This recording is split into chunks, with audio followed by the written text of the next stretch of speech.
Welcome to the Career Coffee Chat podcast. I'm your host, Aaron Urban, certified career strategist and executive coach, removing career roadblocks so you can achieve more impact, influence, and income. Welcome to Career Coffee Chat. I'm your host, Aaron Urban, and today we will be talking about something that's very important for everybody, leaders, experienced professionals, and pretty much everybody that's breathing right now. We're in such a strong change cycle. And today we have Mark Kinney on the show to talk about how to elevate your executive presence to build the brand you want versus the one you don't, even during disruption. We had a great conversation before the show started. But most importantly, what we want to do is not only help you thrive during strong change cycles, but also boost team performance, reduce conflict, increase confidence. Now, Mark Kinney is going to share with us those top strategies for leaders and teams to navigate change and challenges with clarity. Now, in the future of work, which is now, the old way of quote unquote leading teams simply doesn't work. So welcome to the new world of work and the never normal. And rapid changes, uncertainty, shifting societal demands demand really a different approach. Now, Mark Kinney, he works with leaders and managers to lead their teams with confidence. He's the author of the book, The Hippo Solution, Eliminate Territorial Thinking and Unleash the Power of Teams. And Mark equips businesses and government leaders to stand aside and set aside those doubt and courageously lead their team, so that every team in the organization is willingly engaged in forward-focused change. Mark, it's great to have you on the show. Such a pleasure. Speaking of change. Thank you for having me, Aaron. Thank you. It's great to be here. Yeah, so we were just chatting before we got started with the show about how we're going through such a strong change cycle, and it's unprecedented. Now, people use that term quite loosely. I mean it very seriously. We've never, in our human evolution, never experienced what we're going through holistically as a race before. And how does a leader thrive through that? Before we get into that, though, because that's a really deep subject. Oh, simple topic there, Aaron. Simple topic. Yeah. So let's pick an easy topic. Yeah. Mark, give us a little insight about what made you start doing helping leaders build thriving teams and high performance teams. What got you into that? Well, it's interesting that you asked that, because even the last couple of months, I've been really doing a little soul searching, like what has my career looked like, and why am I doing what I'm doing, and how can I best help? And I bet a lot of people, I know a lot of people are doing that. Like, what am I really doing? How am I really showing up and helping others? So I started off in technology and operations. I followed my father's footsteps. He was a technology guy. And so I did that for a while. That was like the first third of my career. And then I started a software company where I'd go in and help leaders solve some operational problems. Mm-hmm. But what I found there is that teams weren't functioning smoothly, if I could put it that way. Right. Dysfunctional. Dysfunctional, or not necessarily even always overt, but like leaders and middle managers disconnected and just kind of yucky, if you will. Like people there wasn't joy there. It wasn't operating as it should. So that really launched the third part of my career. So really for the last 10 years, I've been trying to figure out how to help leaders come authentically and unlock the ability for their team to be a team and get this right. And so that's really what started the journey for me is I just felt like I was throwing software over the fence and I wanted to make a difference in the world. And I'm still trying to figure that out. I mean, it's a journey, but I can look back on, teams have always been real important to me. I coach basketball and love unlocking that as a team. Mm-hmm. And, lots of experience, teams have been real important. So how do we build that healthy team environment, which is especially pertinent now with all the change and stress that everyone's going through? Absolutely. Yeah. I mean, it was already a challenge pre-pandemic, and here we are now thrust into still ongoing, pandemic situation. major societal change, major economic changes, global stress as well with war abroad. It's like I have my leaders coming to me going, what next? Like literally, I can't keep people. Our attrition is all-time high. People are leaving ship, even if they're happy, they're still leaving ship because there's other opportunities out there. Maybe I get paid more money, whatever, right? Or maybe I can work from home, and my company's not providing that. And then we have, disaster fatigue. People are just tired. Morale's at an all-time low. Then there's a war. Gas prices. I don't know if you've noticed. A little bit. Yep, a little bit. Yeah, just a little bit higher. I was like, I went to fill my truck up the other day. I was like, okay. Yep. Maybe I should have filled it up before now. Not that that's really the way you can live, but there's so much going on. So when a leader already needing to be the change, embody the behavior that they want to see in their teams, and communicate clearly and exhibit that confidence. Hey, guess what, leader? You're a human being. How is this all going to happen? It's like just this massive juggling act. Yeah. And I almost think, what, as you're talking about that, Aaron, I'm thinking how to show up as a leader maybe hasn't changed a whole lot.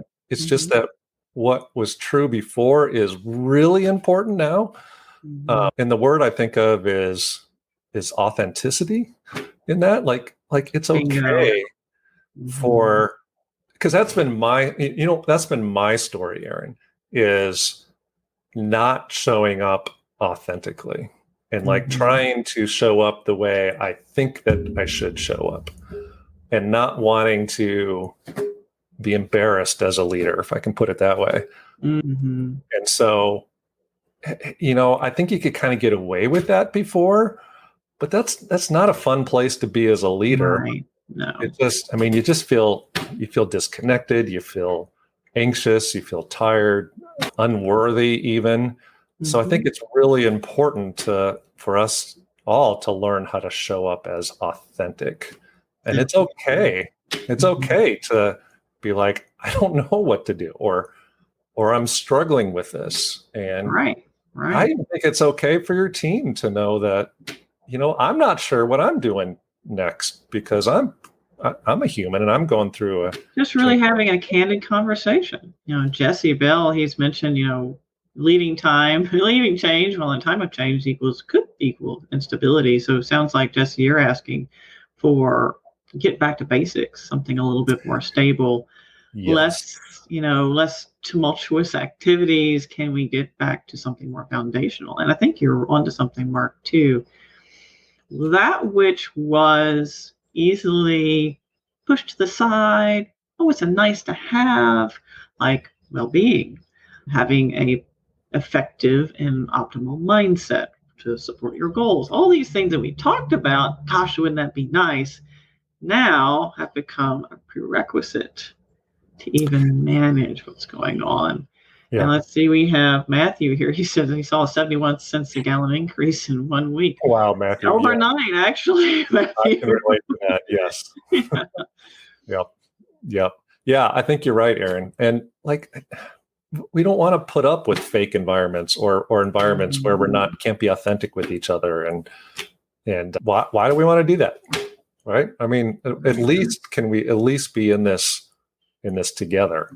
Yeah, so I totally agree. And when you're talking about going back to basics and so forth, I'm thinking how do we simplify? How do we provide clarity as to what's really important as a team, and forget this nonsense that everything's important, or Patrick Lencioni says that if everything's important, nothing's important. So it's like we've been overwhelmed with ambiguity, and so I'm rambling, but I'm thinking how do we go back to basics? Get really clear on what we need to do, showing up authentically.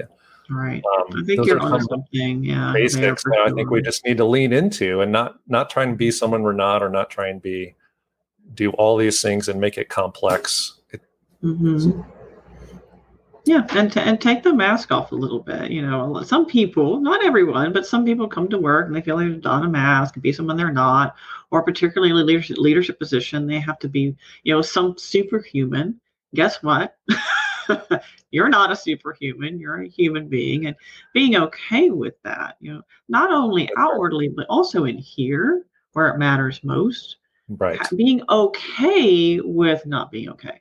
Does that make sense? It totally makes sense. Yep. Just being okay with the fact that we're going through a lot right now. When you really think about it. So let's put this into perspective, okay? No matter if you're a leader of teams or not, let's put it into perspective. Okay, what we're currently experiencing, or technological example of technological advances, for example, is it just a tiny speck on this time frame of human evolution. So those technological luxuries we enjoy, our smartphones and our Googles and all these things, our Teslas and our electric vehicles and our wind power and all this stuff is very recent, very recent. Then we have social media. We have information literally at our fingertips. We have these little tiny devices that fit into our pocket, which, what was it, like 30 years ago, took up a whole room? We have some major leaps forward in technology. Now we're instantly connected to literally everything. Every piece of information is coming at us constantly. How much email do you have in your inbox daily? Huh? Okay, right. How many people have an inbox graveyard?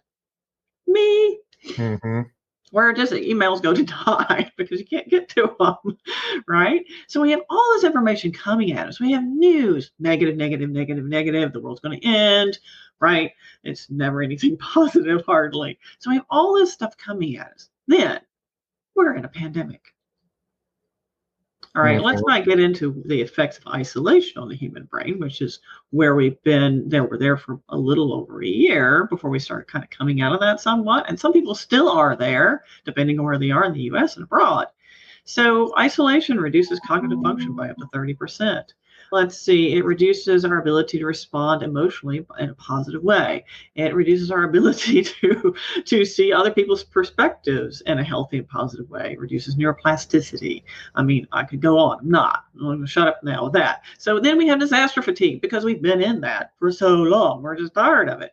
Now we have war abroad. Oh my God. And then we have all these changes, massive attrition. We, changes in how we need to show up at work and what we need to say, what's not okay to say. So there's a lot of this is good. And some of it is just like, what the heck? How do I behave? So there's been a lot going on. Yeah, there has been a lot going on for sure. Yep. And I wonder if we've deluded ourselves a little bit. And like things were good, and I can rely like the things that we thought were important aren't really important. There needs to be more substance underneath there, because I think other generations have gone through tough things as well. Just it's hard for us to remember that or put ourselves in those shoes. But we have it pretty good here, or we had it pretty good here, right? You can go to the grocery store and you can get the food that you need. A lot you can have it delivered.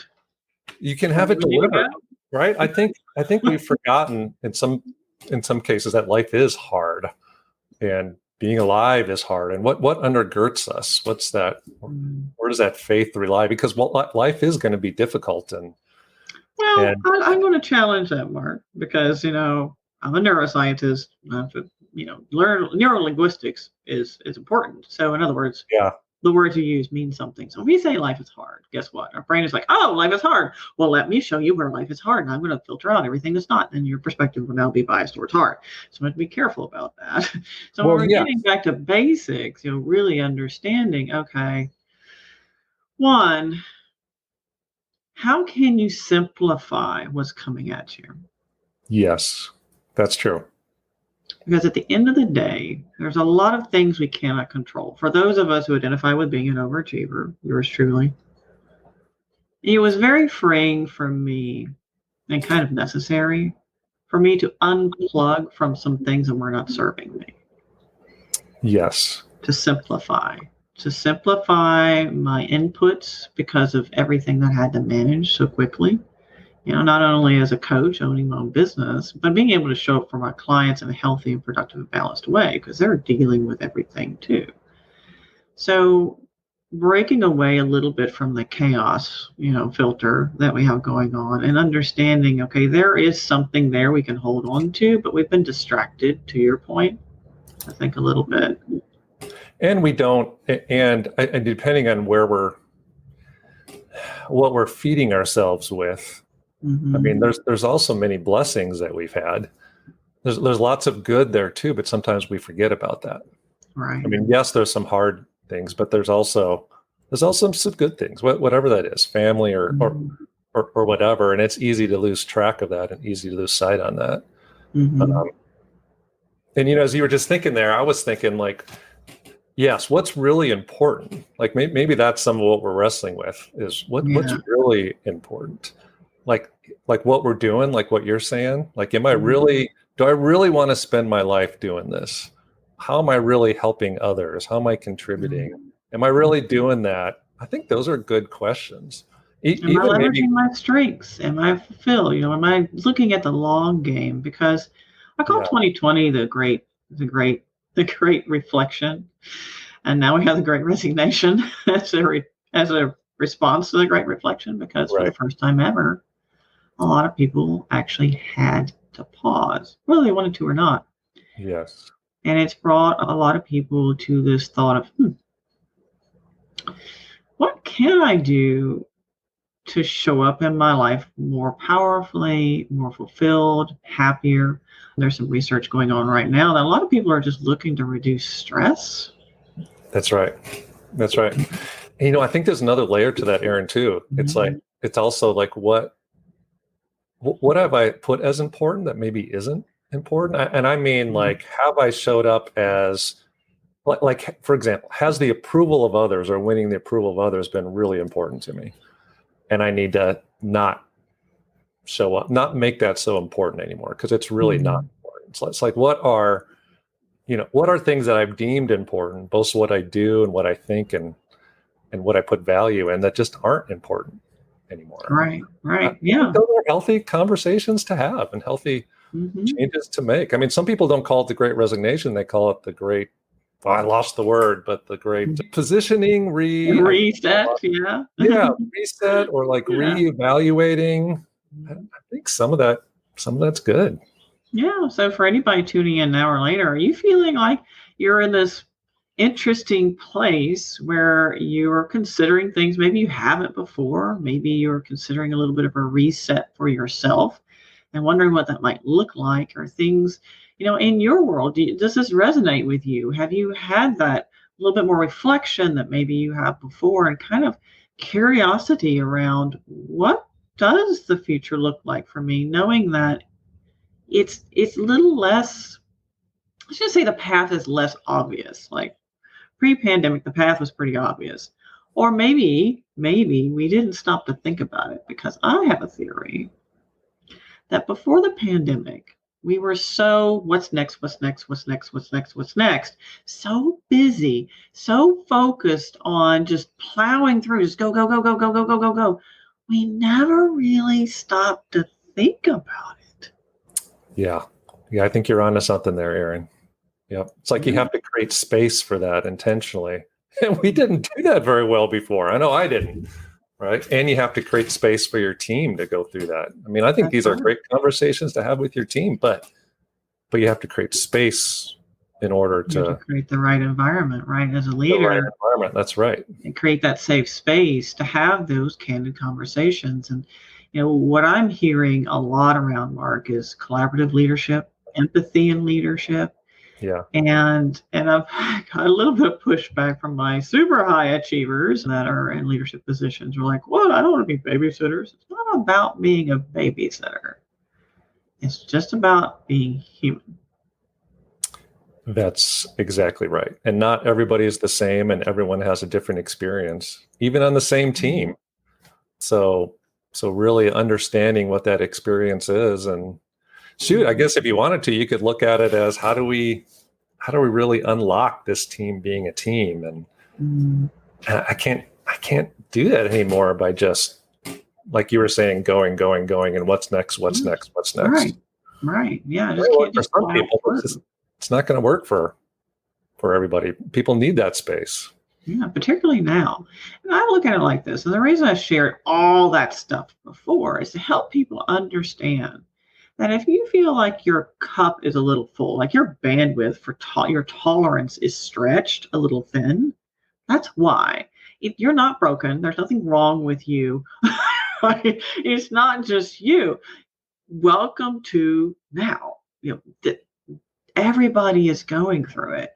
So just to get kind of like an overarching perspective of what we're all going through, to understand that if you're feeling a little short-tempered, or maybe you're not quite yourself lately, there's a good reason why.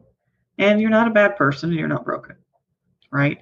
And then that maybe can help leaders start to have a conversation around, hey, there's a lot going on right now. What can we do to create a safe space for you, my team, to thrive? And also, what kinds of conversations do we need to have, and which ones are off the table? Right? Yeah, that's good. And I think you could, for your high achievers out there, and really for everyone, I think there's a follow-up conversation, which is like, obviously organizations still expect us to get work done and get results done. So what's really important for us to focus on right now would be another conversation. Like what's the priority? What's really the priority?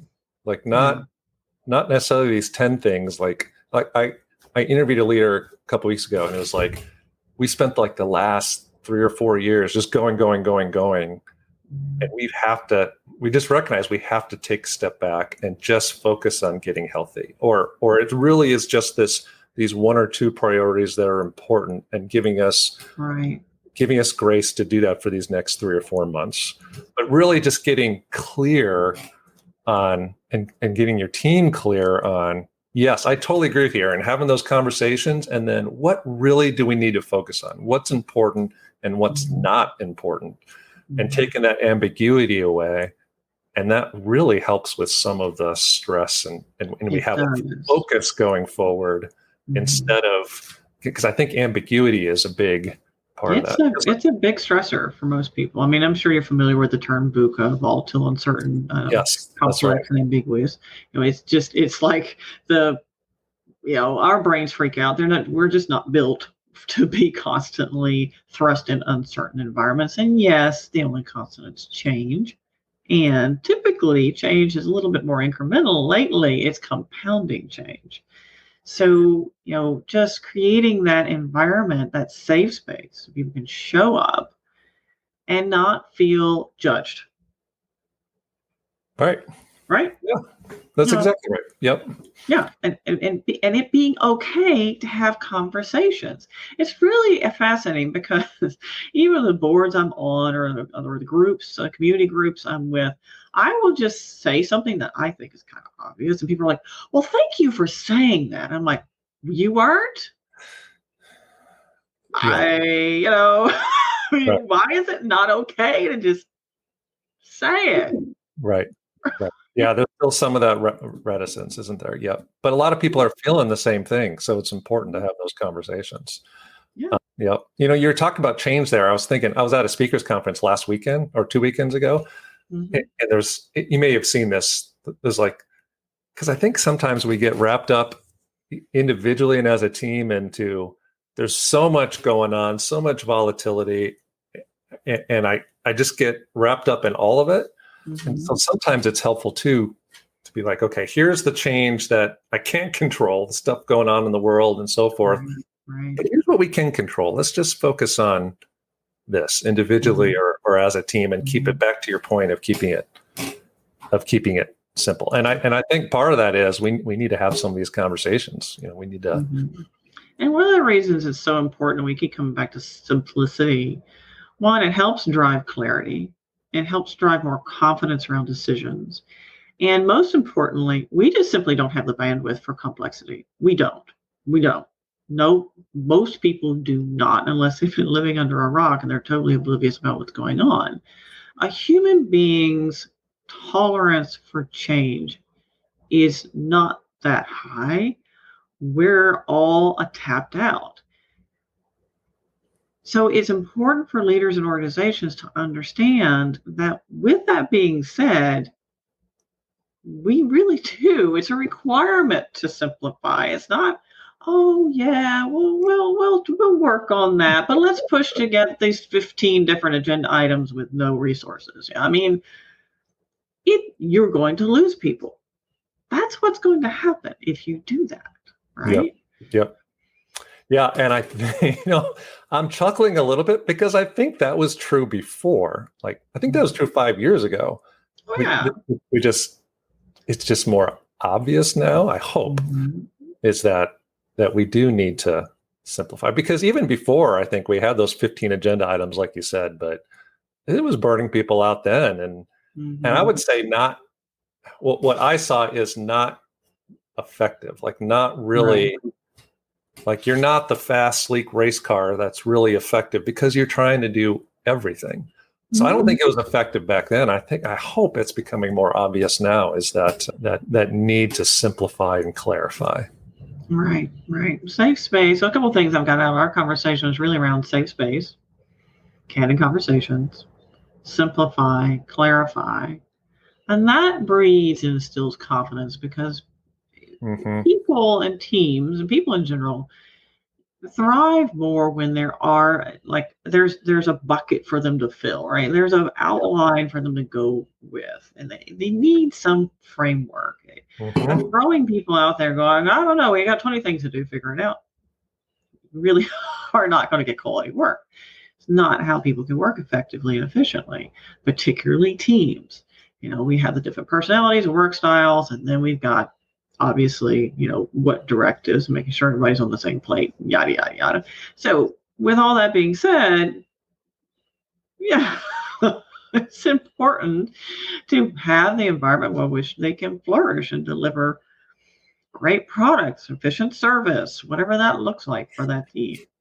So maybe we can say it bluntly, like your job as a leader, it isn't necessarily to manage all the tasks, although obviously that may be a part of it, but like you're the only one who can create that environment for the team, like make that a team that it's actually a team that works together. And that's part of that, having those vulnerable, authentic conversations, because you can't really be a team that works well together without that. And you can't start to behavior. You've got to make sure that there's clarity, that there's not ambiguity on the team. And you've got to show up authentically in order to do that. You can't show up with a mask, like what you were saying. That just doesn't work anymore. So like if you're a leader listening to this, like that's your job. Nobody else can do that. You've got to, that's your role, is to create that clarity and invest in the team. And those are habits and disciplines, not like, oh, let's go. Like I do strategic offsites with teams to help with this, but it's not like I'm offsite and that's it. It's like you're building these habits and continuing to develop and owning that on the team. That's really consistent about it. Yeah, that's right. Yeah, but you have to recognize it's important. You can't just do it. It's got to be authentic, if I can put it that way. Like, like I really want this to be a team and really help them walk through this change. Doing it with the mask or doing it with not really believing it's important isn't really gonna work. It's not it won't stick, because people can see through that. Right. They don't trust the mask, so they won't necessarily trust anything that comes from that mask. Right. And they also won't believe you or stick with it if you're inconsistent. So being consistent, being clear, and also, just that helps with the confidence, both personally and for the whole team. I feel like we have come to a point in our workplace evolution, if you will, where all the things that continuous improvement people, like my background, and you with your background, all the things we've been telling them, hey, look, we really need to focus on this, or this is important. And they're like, yeah, we'll get to that right after we, push this initiative through and get more sales. Next. Well, guess what? You can't ignore it anymore. You have to focus on it. And some people have been talking about the coming years as the boom years for coaches and consultants to come back into organizations that have been ignoring to actually implement the programs that are necessary for them to thrive. A lot of it's around simplicity. It's not complex. Yeah. Yeah, that's right. That's right. Yeah, I'm kind of a simple guy, so I don't care for a real complex. So let's just get at it. Here's what we need to do. Let's do it. But these are important things. You're right. So I hope you're right. I hope you're right. Is that there's a realization that we need to be healthy. We need to be authentic. We need to do these things for the sake of the people around us, because we're not just there to do work. Obviously, we are, and we need to get results. But also, are we not there to make a difference in the people around us? Do we not have a responsibility to serve the people around us? I think that's part of the reason why we're there as a leader. We're uniquely gifted to do that in our own way. Well, it's interesting you bring that up, because in my opinion, leaders always existed to support teams, to help them thrive. I mean, it was not ever really about you, the leader, being, I will save the day. That really is not what it was about ever. I mean, your whole purpose in life was to help your team thrive. And yes, I know we get lost in the whole ego self-cheerleading, but that's really what leaders exist to do in the first place. So again, getting back to basics. I think that's a great point, Aaron, because that's kind of where it all starts with all of this. It's like, why am I leading? Like, what really is the reason that I'm leading? Is it because it's cool, or I like being the leader, or an ego thing, or whatever? More money. Or money, you know what? Let's just be honest. I want to move up the ladder. I want more money. I want more status, because that's what we've been programmed to do.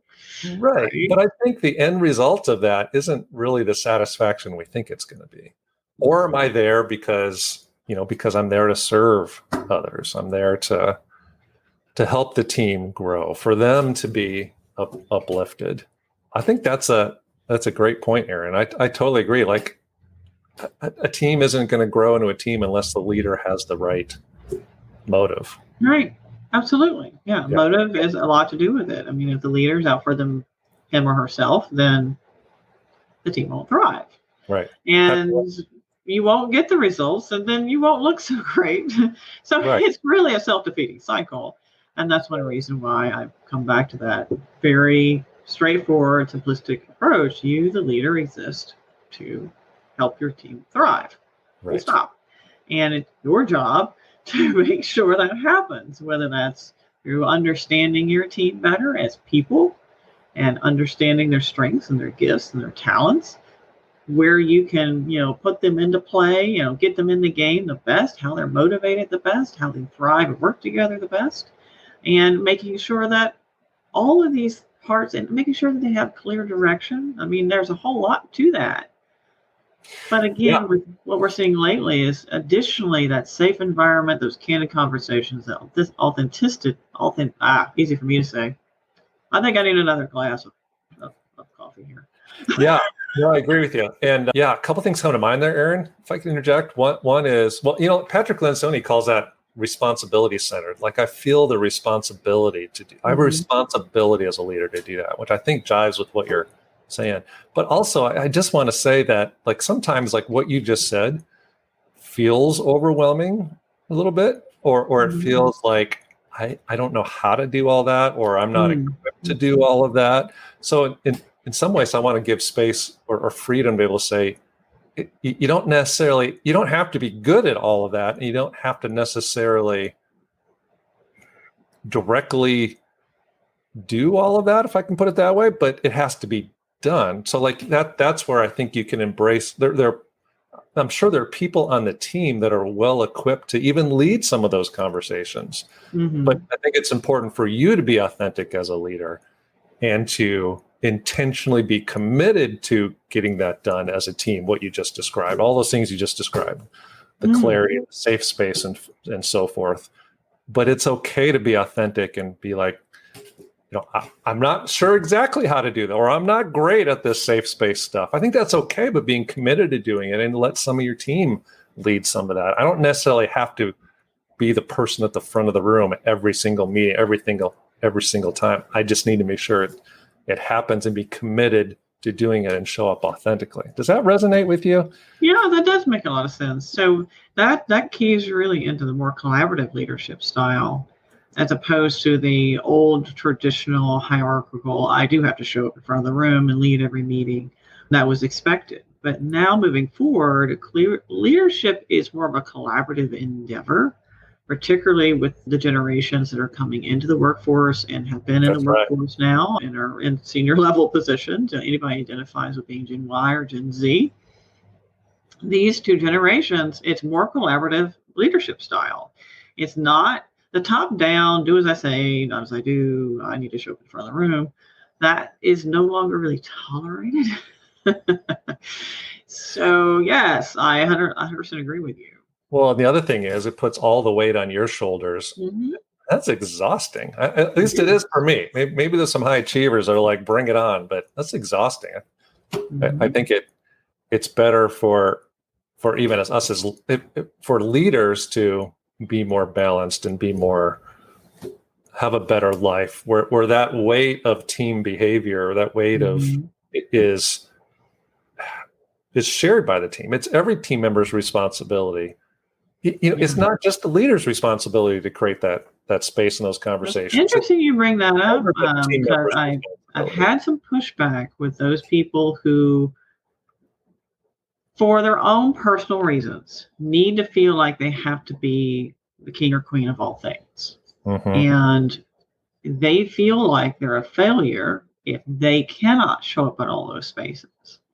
So that's maybe a myth that we need to bust now. That's not a requirement for you as a leader to show up in all those spaces. So I'm glad you brought this up, Mark, because as someone who is more of a collaborative leadership style, knowing your gifts and talents of your team and being able to key into those so that they can also take ownership and be empowered. That's what empowerment means.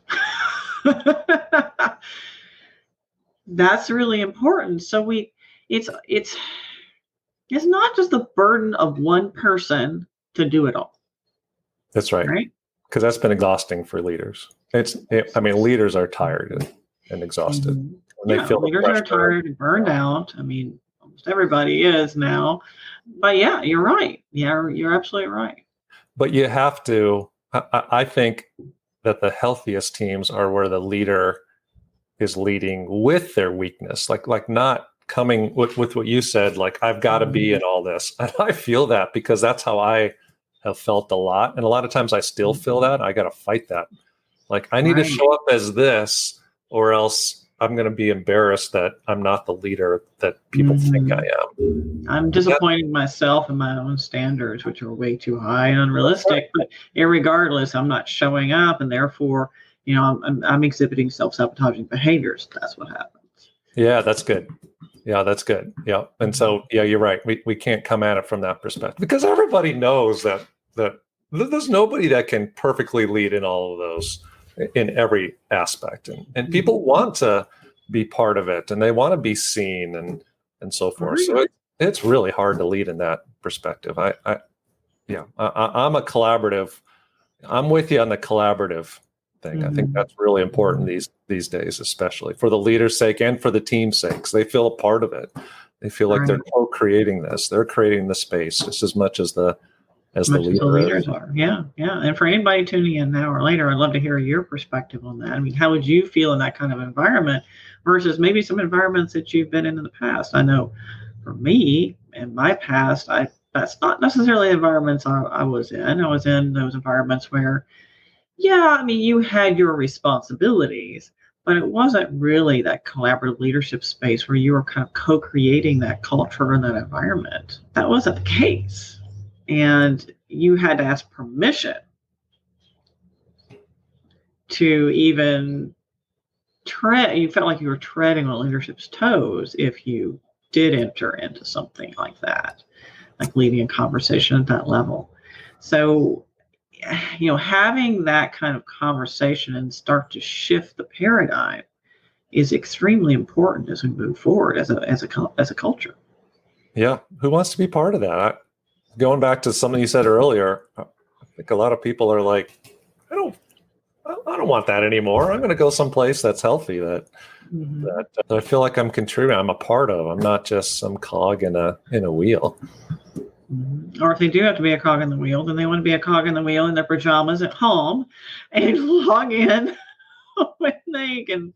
when they want and do their work. And if they're not going to be a part of the conversation, then they are just going to opt out entirely. Mm-hmm. That's right. So, it's a very interesting conversation. Thank you, Mark. You're welcome. It has been. I didn't know where we were going to go with this conversation, Erin, but there's so many relevant things that it's sometimes great just to talk. Just to have a conversation. It is. Any other nuggets you have before we wrap up the show today? Any other nuggets? I think, everyone's tired and everyone is, or a lot of people are tired and anxious and stressed, and where do we go? And I think my encouragement would be to almost like recommit to engage your team again. Like I just feel like we've been holding back and like not sure what's next, and there's been ambiguity, and we're not even in the office or whatever the situation is. I just feel like it's time now for leaders to step up, be authentic, and let's create the space to really do these things that we're talking. Let's be intentional and go out and reconnect with our team, re-engage with our team, talk about what's next, what they need, and like now's the time to start doing that if you haven't done that, because nobody else can do it if you don't create the space to start the conversation. Right. Just starting the conversation sometimes is the most important part.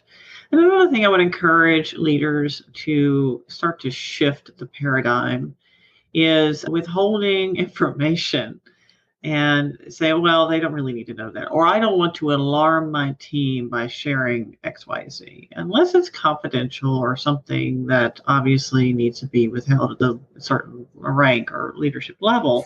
It's important for your team to feel a part of that, because the more you distance them from what's really going on, the more ambiguity, and by the way, more assumptions will start to bubble, and then you have the rumors and so I'm going to go find another job. Here's the deal. The more transparent and inclusive you are in your conversations, the less likely you will to have people leaping ship, right? Because they feel like they're a part of it.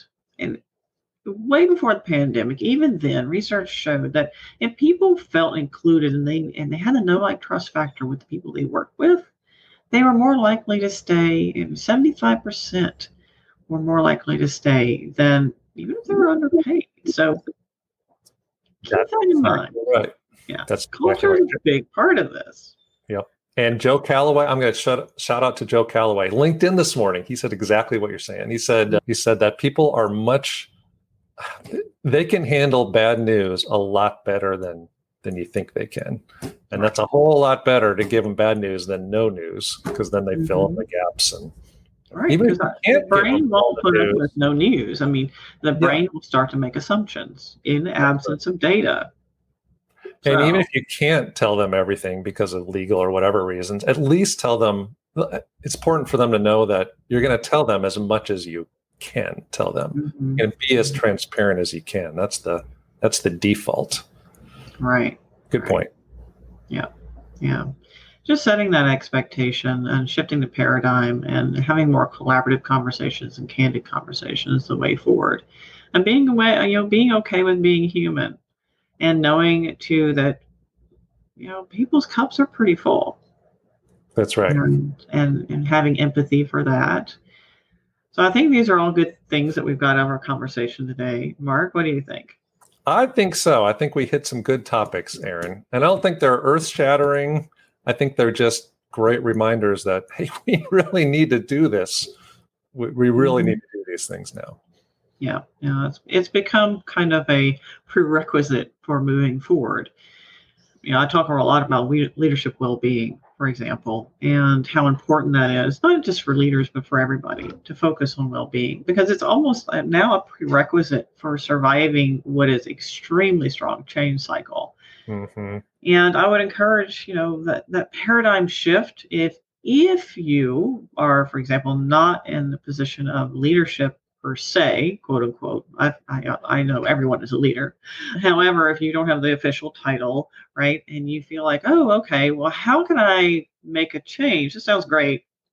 What can I do to start this change within my team? What would you suggest to them, Mark? I would say go to your team members, virtual, in person, whatever you can, and just ask them how they're doing. Like, just start the conversation and be a little authentic yourself. Like make those connections yourself. Just ask them, I want to be a better teammate. How can I be a better teammate? How are you doing? I don't think it's all that complicated. And the other thing you could do is you could go to your leader and be like, how are you doing? All right. Yeah. A lot of it is leader down, like we're talking that way, but man, leaders are struggling. So shoot, send a note right now, a text or an email to say, hey, I just appreciate that what you've been through, because it's hard for leaders. So I think those are two very easy, practical things. It takes a little vulnerability, but it's easy to do. To start the conversation. There's no reason why you can't start the conversation. Right. And if you're interested in have the team work better together, maybe start that conversation, include your leader, of course. Hey, I was thinking, this weekend, I was running across my mind, I would love for us to maybe work a little bit better together. How can we make that happen? How can we become more collaborative?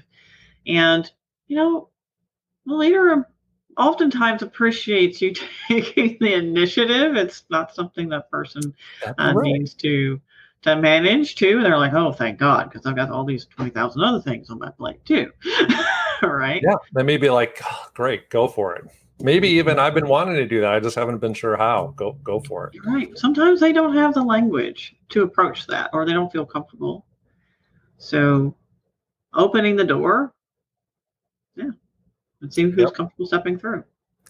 Yeah. And there's a number of tools I use just to make it easy. I mean, if anybody wants something, if you want to link to it or whatever, Aaron, there's some easy activities that folks can do just to get this conversation going. So don't hesitate to reach out. To be happy to send some of those or make those available here, however you do that, Aaron. Yeah, you can just put that actually in the comments or the show notes. And that way everybody can have access to it, whether you're watching now or later. Perfect. All right. Sounds good. Well, Mark, it's been a pleasure. Thank you. I enjoyed it. Thank you for sharing this space with us, and thank you for being on the show. Really appreciate it. You are very welcome. Thank you, Aaron. Thanks for doing this for leaders. Absolutely. And for all of you tuning in either now or later, my deepest fond wish for you, my friends, is keep elevating. Until next time. Thank you for tuning in on the Career Coffee Chat podcast. It's been a pleasure. Feel free to reach out to me. My email is coacheurban@gmail.com or tweet at coacheurban, Instagram coach.eurban, or reach out to my Facebook group, Elevate Your Career. I'd love to learn more about you, hear your insights, and what questions you have. You can find out more about me at coacheurban.com. And don't forget, please do reach out on LinkedIn. You can find me at Aaron Urban. Until next time, cheers. Here's to caffeinating your career.